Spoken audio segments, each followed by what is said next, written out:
Investigações filosóficas de Vitor Gegenstein. Artigo escrito pelo professor Edgar Dias de Vasconcelos.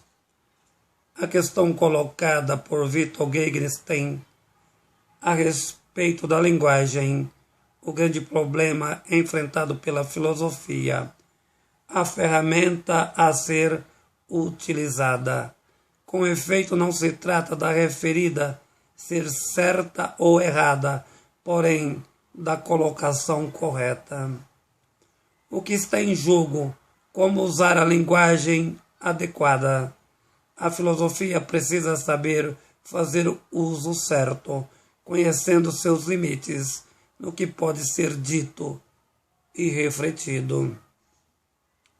Desse modo, é necessário desenvolver uma terapia da linguagem, pois, na verdade, muitos problemas filosóficos são falsos em suas naturezas, devido às formas de comunicação.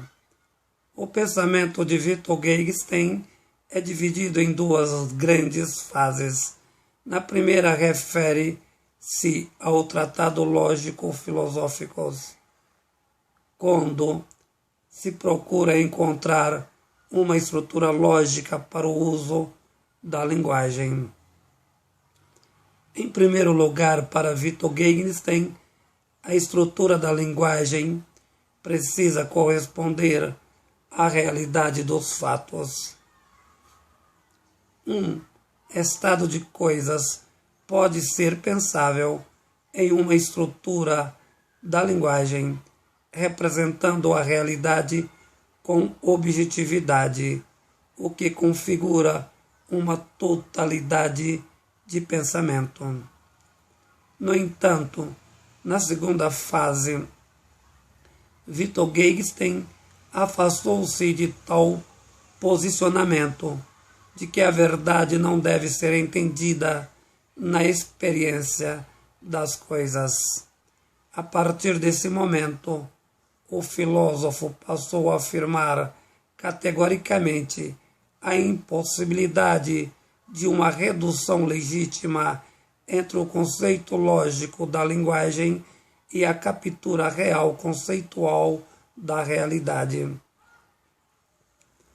Portanto, significando a reprodução do objeto, a impossibilidade da compreensão legítima e a impossibilidade do conceito indutivo.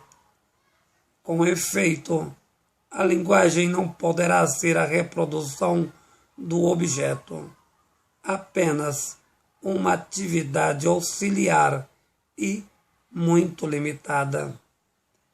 Importante entender o modo como a mesma está inserida em seus contextos culturais, como é produzida culturalmente, individualmente.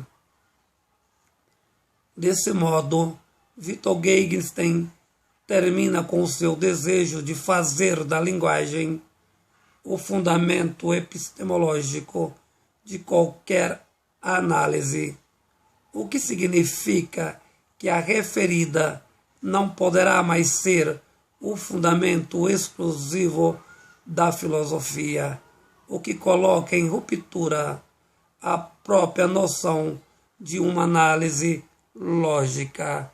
Artigo escrito pelo professor Edgar Dias de Vasconcelos.